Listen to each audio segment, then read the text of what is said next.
How we doing, everybody? It's Wardy here. It's May 7th, 2025, and we have plenty to get into in our latest Big Mets update segment. I'm currently recording this late night the night prior after I sadly stood up my entire night getting all in a flux just to see the Mets lose in what was a horrendous fashion by a final score of 5-1. Because we're going to get into the key takeaways from the Mets faltering in a lifeless Game 2 of a 3-game set against the Arizona Diamondbacks. And as you guys see beside me, I'm not showing you any highlights from this past game because there are no highlights, and I have a big bone to pick to a degree with Carlos Mendoza, as I know that a lot of Mets fans have voiced their disgruntlement with Mendoza's lack of proper decision making, whether it's on the bullpen or different aspects to the lineup over the past week and a half, 2 weeks plus. But this past night really frustrated me, and I'm going to get into what were some of the more head scratching and rather costly decisions that either Carlos Mendoza made heading into this ball game or throughout the entirety of the ball game in itself. From there, we're going to get into ultimately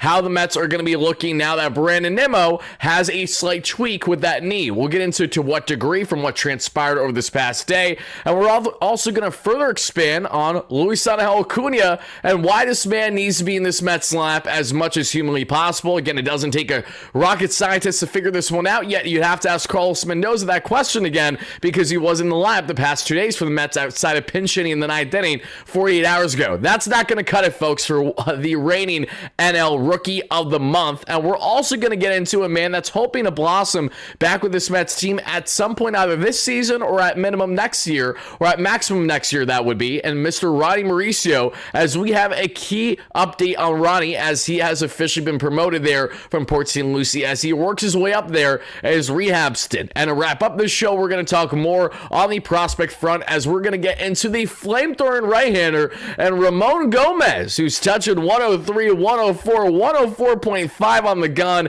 How impressive has a flamethrowing right-hander looked there in St. Lucie? And ultimately, how long will it be before he finds himself high-rising here in the Mets minor leagues? That and so much more is what we're going to get into. So thank you guys kindly for smashing a like and subscribe button as your first chime in. It's greatly appreciated. And please let me know all of your key reactions and analysis from this past night's loss and just your thoughts on the following topics in the comments down below. Thank you so much for doing exactly that, everybody. And also thank you for hearing from our amazing sponsor at BetUS that has you covered with all your sports betting needs. And as you guys can see, sadly, I took this play when I obviously shouldn't have done it because, of course, the one night that I'm deciding to hammer there with a bias bet with not only the Mets to win, but also to have Mr. Pete Alonso to have himself at least one hit. That was at plus 148 odds, and I like those odds a lot, folks. And these are plays that you can see a lot more often in BetUS by heading over to betus.com.pa and utilizing our amazing promo code there at YouTube150. That way you too get a 150% bonus on your first deposit, 125 on your second or third, up to $2,000 for whatever you guys want to bet on. But please make sure that you guys bet responsibly should you get involved. And of course, if you guys feel like you can't be doing it responsibly, please don't get involved. I can't emphasize that enough. Thank you guys so much for hearing out our awesome friends here at BetUS. No less, as they're going to have you covered with picks, props, parlays, all throughout the course here of the 162. But getting into this one, everybody, let's first start the discussion about everything that went wrong this past night, leading to the Mets' 5-1 loss. And let me make it abundantly clear, there's nothing that is a greater issue for the Mets in this past ball game than their lack of offensive production. It starts and ends there. The Mets only had 4 hits in this ball game, and this was a collective effort. This wasn't like, oh, one guy wasn't hitting. No, there were multiple guys not hitting. But it's notable that there were only 2 guys that got on base 0 times, with the exception of like a fielder's choice, because Tyrone Taylor, I'm pretty sure, got on base at least once in that fashion. And it's WardyNYM and Jeff McNeil. They were 2 of the larger Achilles heels for the Mets in more ways than one in this 5-1 loss. And I understand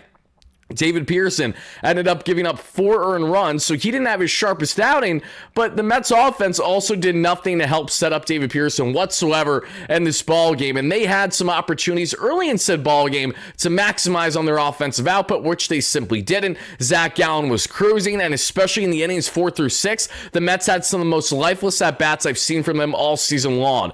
Quick pop flyouts, easy strikeouts on 3 pitches for guys like Marte and Vientos, a continued broken record when we look at the meat of the order there from 4 through 6, and that was beyond frustrating to see. And we know that the Mets do have a glaring issue right now with runners in scoring position when looking at their 4 through 6 hitters especially, but that still doesn't change the fact that that is just one of multiple factors that led into the Mets 5-1 loss here. And when we take a look at what was wrong defensively for the Mets, this is where things got not only frustrating, but really had us like, okay, there really isn't even a reason to stay up for this ball game. And what transpired there, everybody, sadly took place in the 4th inning, and this would be the biggest demise of Mark Vientos. Again, I love Mark. I know that he has had a bit of a struggle, to say the least, so far this season on the consistency front. He's still been able to hit at least one opposite field hit every single game. We've noticed that. It feels like all road trip he's had at least one opposite field hit, and then he's had himself a boop and a blast every now and then, but he hasn't had too much in between. He struck out on some bad pitches that we've seen, and Vientos defensively, unfortunately, was a massive liability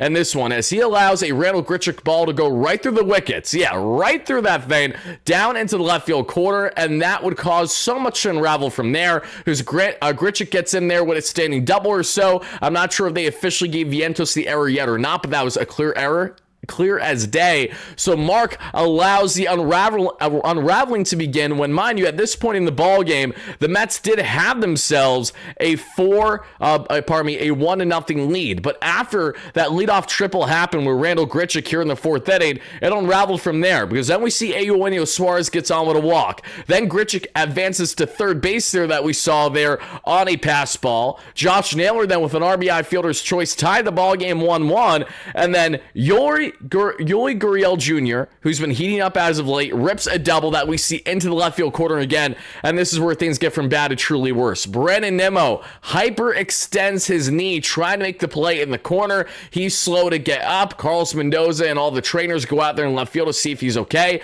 Nimmo surprisingly stays in this ball game, and he makes the final play of the inning when, mind you, he basically hobbled over to just get to make the catch, and then he stays in the remainder of the ball game. While thankfully it appears that there isn't anything too worrisome on the Brandon Nimmo front, this was just one of the multiple decisions that had a lot of Mets fans, including myself, head scratching as to what are we doing here? Why take the risk to keep Brandon Nimmo in this ball game and not put Jose Azcar there in left field? I understand that maybe it's not the most appealing thing, but you also could have went with the route of, I don't know, putting Jeff McNeil in left field and having Luis Angel Acuna at second base where he should have been to begin the ball game. Just a thought, to throw out there. So there were multiple avenues the Mets could have went down to take Nimmo out of the ball game, because, mind you, Brandon Nimmo was without question one of the Mets' biggest Achilles heels on the offensive end in this ball game. He had 3 flyouts and 1 lineout. Nothing was looking good for Nimmo, and while he has had horrendous luck this year, that cannot be understated. Brandon Nimmo's expected batting average entering this ball game was .270, and we know his on-base ability has been laboring in large part because he's not working counts as well, but he also has smoked more baseballs at 95 plus miles per hour that have led to a ground out or a line out than any other batter in the National League at minimum. So Nimmo has had an absolute piss poor start to the year, pardon my French, when looking at the BABIP. Things have not been in his favor, but he himself has also struggled mightily with his consistent plate approach. And going back to being the guy that's supposed to be having that plate setter mentality, I understand why he doesn't have that anymore, but we also need him to not completely deviate from his on-base ability, which is what helped lead him to his 8-year contract extension that he got with the Mets a couple years ago, right? Right now, it's going to age like absolute milk unless things change. And Nimmo, both on the offensive output, was a liability. Defensively, he was a guy that should not have stayed in this ball game whatsoever, and I really don't know why he did, because we only put him at further risk of potentially hurting himself, because a hyperextension of a knee might not seem like a big deal initially, but depending on how he played the remainder of that ball game and how hard he was running on said knee,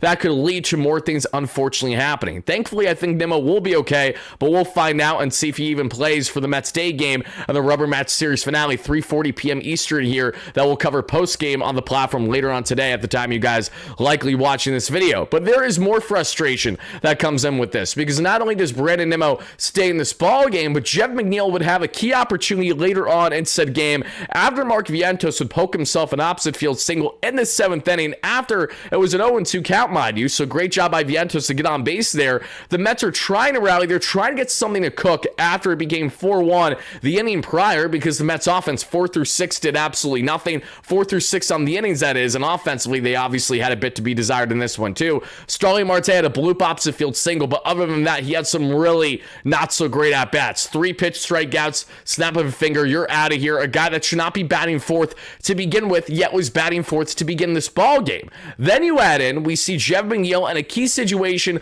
with a runner on, less than 2 outs. And what does Jeff McNeil do right away when Mighty McNeil earlier in this ball game, first pitch swung for a pop out for the final out in the inning when the Mets had runners on base? What does he do? He doubles up right away, and that does it for the inning. So Jeff McNeil, a liability for the Mets on the offensive end in this matchup, and this is where Wardy has his kind of grinds his gears moment. If you guys remember that scene from Peter Griffin doing it there on the newscast all those years ago in a Family Guy episode, what really grinds my gears is when you have a reigning National League Rookie of the Month winner, and Luis Angel Acuna, who's batting 300, who's well over 700 in the OPS, who has almost half the amount of stolen bases on the entire Mets team. Right now, they currently have, I believe, 22 or so.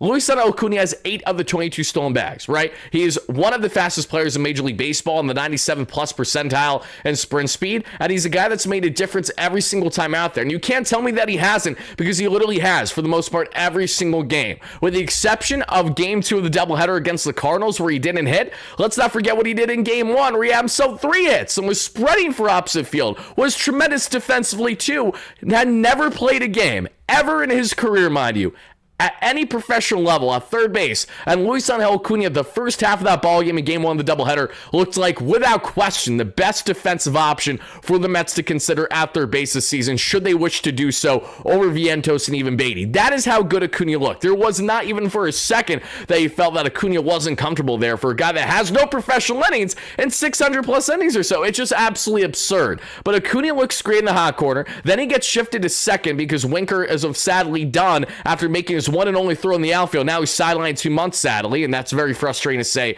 on a side tangent. But getting back to Acuna here, he gets shifted back to second base for the remainder of the ball game. Vientos comes in, and we know the story of that doubleheader. So fast forward to present day. What happens over the past 48 hours? No Luis Angel Acuna in the line for the Mets at second base. Why? Ask Carlos Mendoza why, because he has his reasons to say, oh, you know, the pitching matchups mean that we should favor the lefty-heavy matchups here, with Jeff McNeil especially. But the problem here, everybody, is that when you have a finicky Jeff McNeil who still does not bat consistently enough to warrant 48 hours of having one of your hottest batters, Luis Angel Acuna, out of the lineup, it makes it a lot more hard to grasp and justify making said decision. And this is where I'm left wondering and pondering, what would the outcomes of these respective games in Game 1 and 2 in Arizona would have been if Luis Angel Acuna found himself stayed in that Mets lineup? We're never going to know now. So again, it's one of those things that we can just sit here and ponder, and Acuna will most certainly have a start in this series finale because Mendoza, I'm sure, realizes where he's made his run at this point, but the damage has already been done. And that bothers me even more because not only have we seen hiccups with Jeff in the past defensively, but offensively, we know it fluctuates, and we've seen him have some good games so far since coming back from injury. So I'm not here to just slight on him in every which way, shape, or form. But when you have someone who is not playing nearly as consistently as the other, why aren't you playing that other player? There is just nothing to justify it out of the bias of, oh, McNeil's a veteran, he's been here, and he's making, $13+ million per year this and next season. So naturally, that's the appeal behind why they got to get him in there more than anything else. But when you had Brandon Nimmo get tweaked the way he did, there was a golden opportunity to put Jeff in left if you weren't comfortable with having Jose Azcar coming in this ball game. So, okay, you don't want Jose, why not put Jeff in left and Acuna at second base? It just was head scratching. Then furthermore, why not consider moving Vientos out of the third base spot, out of that defensive blunder? Because if it wasn't for Vientos allowing the ball to get through the wickets, nothing would have imploded, at least to that magnitude more than likely, for David Pearson, this Mets team there in that same fourth inning. So again, these are just things that, of course, you think about more because it's a results-oriented game and business. If things didn't happen this way, then I wouldn't be griping in regards to Carlos Mendoza's decision-making nearly as much.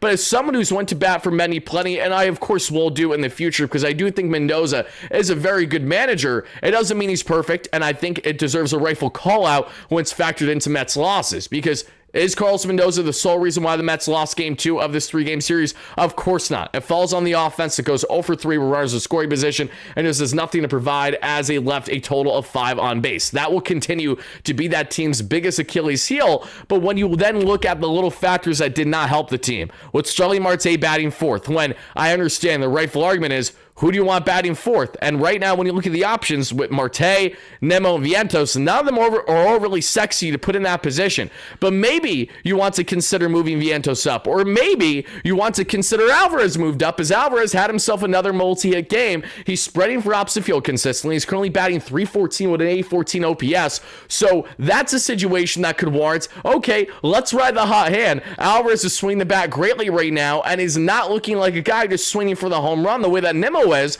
but is a guy that's actually grinding out his at-bats and hitting for opposite field. It's almost like that makes a lot of sense to put him there in the 4th spot and then move everyone down at minimum. Put Marte in 5. I think Marte should be moved down to the 6th or 7th spot, and you should have Nimmo and Vientos fluctuate as to who's going to be batting there in the 5, 6 spots like they are currently doing there. But having Alvy up, I think makes sense in that 4th spot for the time being, especially because you don't have Jesse Winker right now, and Brett Beatty is an uncertainty. But this is where you need to have the further conversation with Carlos Mendoza, because you called up Brett Beatty because of his versatility, because of all the endless upside that he has, where you can utilize him at second base for a game and have, say, Acuna at third, Vientos at DH, Jeff in left, or Nimmo in left. Maybe Jeff in center if you don't want Tyrone there and you want to give Tyrone a day off. You get so creative. Have Beatty at the hot corner, Vientos at DH there. Then you go in a different configuration. You could have Beatty at DH, have Vientos at third, Acuna at second. You could give Acuna another rep at third, Vientos at DH, Beatty at second, as I said earlier too. There are all these different configurations that they could go down, yet the fact that we've seen these boneheaded plays happening in game, frustrating, costly plays, and yet there's no in-game adjustment being had with that when the bats were not showing any life whatsoever, and anytime that they try to get something going, it was quickly turned down from a double play ball from a Francisco Lindor, or in this case that we're talking about now, and Jeff McNeil. So that's what I have to say about Carlos Mendoza's head-scratching, costly decisions, because we've nitpicked him plenty in recent days for the bullpen, with waiting 8 days to have Edwin Diaz go out there in a save situation, but you throw him in a non-save situation for the first time in 8 days, and you still lose that ball game by a run when you had endless opportunities in 2 previous series to bring him in 1-run ball games, yet you decided not to for one reason or another. That's where the lack of feel comes into play for Mendy, where as someone who at times shows it greatly by keeping his pitcher in it any longer because he's a Bulldog and he deserves it, or keeping, say, a lefty batter in there in a platoon like a Jesse Winker to still face left-hand pitching because he's red hot and he's crushing no matter who at the plate. I love that in-game feel, but then Mendoza has me lost, where it's the same guy who preaches the end-game feel and having this balance between this and the numbers, but then having the pre-game thought, the reason and the differentiator as to why you did not say bring in a certain reliever in a certain situation, or why they, for example, took Starling Marte out of the ball game a couple days ago when Marte was one of the only guys producing offense for the Mets. Him and Alvarez were clutching up with 2-out runner in scoring position situations, and he pulled him halfway through the ball game because that was his first game this year in the outfield, but he was one of the only hot bats going for you in that ball game. So again, that lack of in-game feel is something that Carlos Mendoza, I'd imagine, will just get better naturally as a manager and throughout the course of the 162. But that is what I have to say there on what really did not go right for the Mets team this past night for the Amazings, getting set now for the rubber match later on today. And that leads us now into getting onto our discussion and what's happening with the Mets and the farm. Specifically, when we look at what's happening with our guy and Ronnie Mauricio, because in case you guys haven't heard, here is the news. Ronnie Mauricio has officially been promoted to the Binghamton Rumble Ponies. Now, the Rumble Ponies did not play a game of baseball this past night as they were rained out. I'm going to talk about all the other games that transpired here shortly, all the key takeaways in our latest prospect report. But Ronnie Mauricio, everybody, has now had starts at shortstop and second base at minimum that we've seen so far with Port St. Lucie, and he has yet to record a hit so far in his rehab stint, his first 4 games in or so, but that's okay because scouts have said that Ronnie has looked good, he's progressing greatly, and while the results haven't been there on the offensive end yet, they're confident that he's going to get there, and this is a big step for Ronnie Mauricio to go from St. Lucie to the Rumble Ponies pitching-wise, it is a drastic difference. But this is the same Ronnie Mauricio that was in the major leagues towards the end of the 2023 season, so he's had a taste at the big league level, and he knows what that kind of competition is already like. Now, for Ronnie, it's about getting acclimated again, getting back here, staying on this East Coast, but actually being in some colder climate, warmer climate, depending on what you get with the Rumble Ponies, because it fluctuates so much in Binghamton.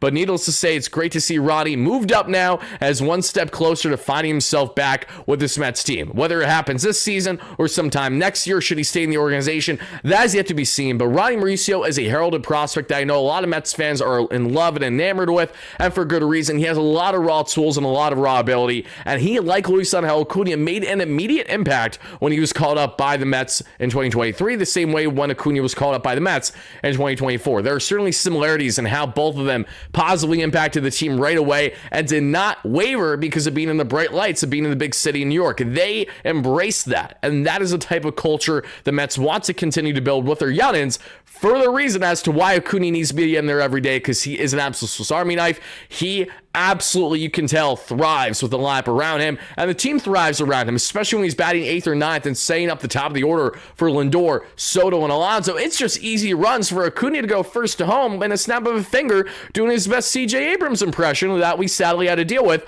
and the Mets splitting their doubleheader in 2 walk-off losses against the Nationals a week plus ago. But getting back on this, Ronnie Mauricio, looking forward to seeing what he will do now for the Realm of Bonies, and then it won't be long from there to see him then at the Syracuse level, joining guys like Drew Gilbert, among others, to see what he can do there before eventually getting back to the bigs at some point again this and or next season. But going on from Ronnie Mauricio, folks, let's now get into more on the prospect front, specifically what is happening, and let's actually begin here with the Brooklyn Cyclones, because we have some really good notes to share on the Cyclones, everybody. They have been having some very impressive pitching performances, and it starts, everybody, with the following. As you guys can see, Anthony Nunez with another sharp inning. Now in 14 innings this season, he has allowed just 1 hit. Opponents are 1 for 40 against him this season. Anthony Nunez, have yourself a day, baby, for the Brooklyn Cyclones, because the Cyclones, everybody, and their latest matchup, this is how they fare. They won 5-4 against the Taurus. That's a very interesting name there. I don't even know what affiliate that is there, Major League Baseball. Let me know in the comments down below. I won't even look it up. You guys can do it for me.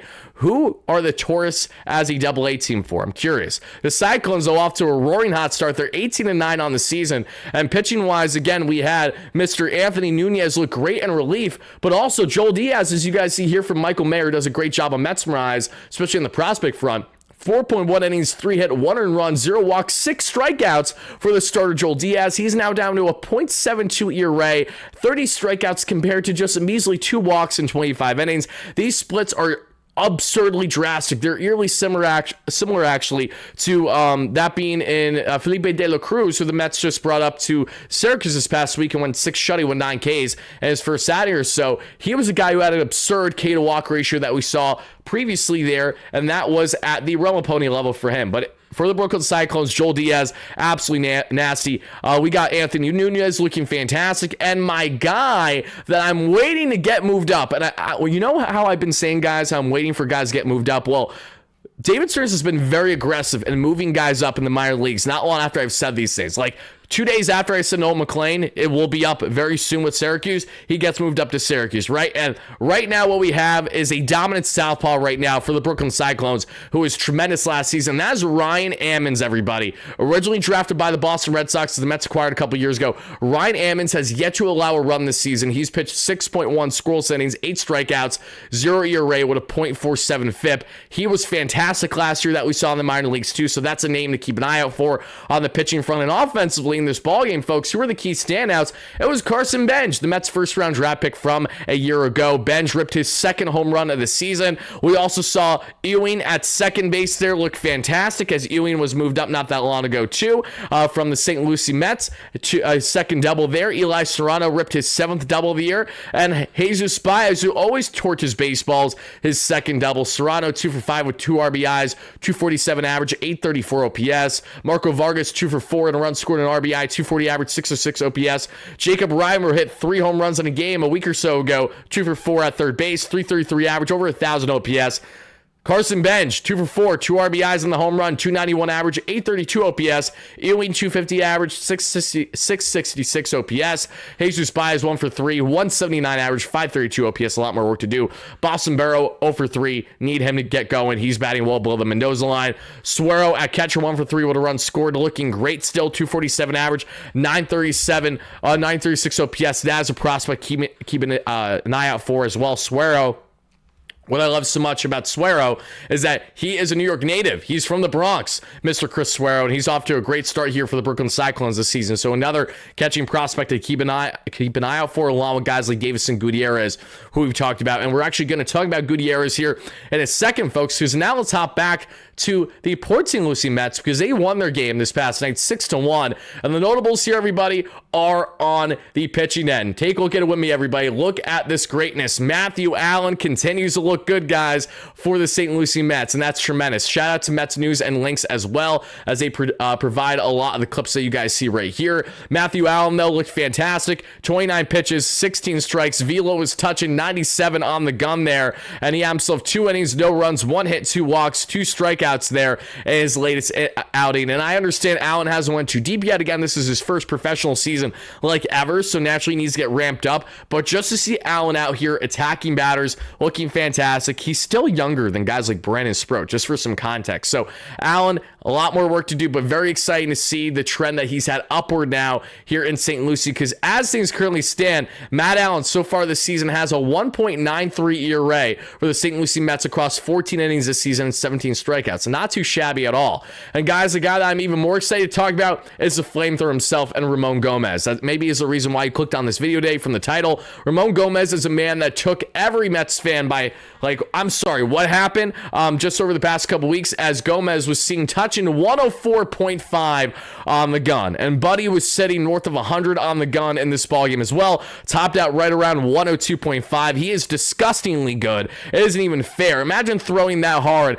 at the minor league level. Mind you, that is the hardest thrower the Mets have ever had in their organization, like ever. Like, just for some context there. He's also breaking records at the minor league level. No one has ever thrown really 104.5 casually in the, pardon me, everybody, in the league there with Port St. Lucie. So Ramon Gomez, 2 innings, 1 run, 1 walk, 2 strikeouts, is now down to just, yes, a 1.77 ERA this season there for the St. Lucie Mets. Gomez, and that is an 11.2 innings, 16 strikeouts. Disgustingly good for the 23-year-old right-hander. That's a name that a lot of you guys are going to pay more attention to, as that velocity will carry that man absolutely through the minor leagues, and he will probably end the season there with the Rumble Ponies if everything goes well, if not higher. Absolute flamethrower that I see, like a guy as well there in Ryan Lambert, who's looked tremendous in the minor leagues, as someone who will not be long before he eventually gets all the way up to AAA Syracuse. And speaking of Syracuse, everybody, we do have a Syracuse note, and this goes in hand with the note here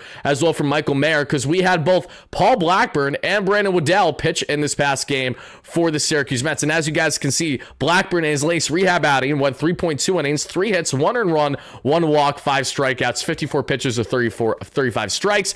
And Blackburn, again, that was his latest rehab outing. He's hoping to return to the Mets here before the month of May, and he's absolutely going to do that. He will slot in as the Mets' true 6th starter, so they don't have to defer to the Blake Tidwells or the Brandon Waddells unless they really want to. But Brandon Waddell looked good again. 4.1 innings, 3 hits, 1 earned run, 1 walk, 2 strikeouts. ERA's down to 1.63 now as a starter/bulk reliever in Syracuse. And the Syracuse Mets lost their game 4-3 to the Jumbo Shrimp. And the key standouts offensively in this one were De Los Santos ripping his 3rd double of the season there, batting 9th at third base. A 3-for-4 game for De Los Santos with 2 RBIs, a 200 average, and a 519 OPS. All she wrote there, Drew Gilbert went 1-for-5, batting 265 with a 785 OPS, commanding center field, batting second. John Singleton went over with 3 strikeouts. Not a great day for him. Joey Meneses over, Billy Mack over. Hayden Senger went 2-for-3 with a run scored, batting 250 now. Love to see that. And that's all she wrote on the offensive end, everybody. So that is going to do it for our latest Big Mets update segment. I hope you found yourself enjoying the content. If you guys did, please make sure to hit that like and subscribe on your way out, and be on the lookout, as we, of course, are going to have more content rolling now every single day here on the platform, including a post-game show, win, lose, or draw later on tonight against the Diamondbacks after they conclude their rubber match series finale between the Amazons and the Snakes. I'll see you guys there. Until then, have a fantastic rest of your night, day, evening, whenever you're watching this. This is your guy, Wardy, signing out. Let's go Mets, baby. Peace.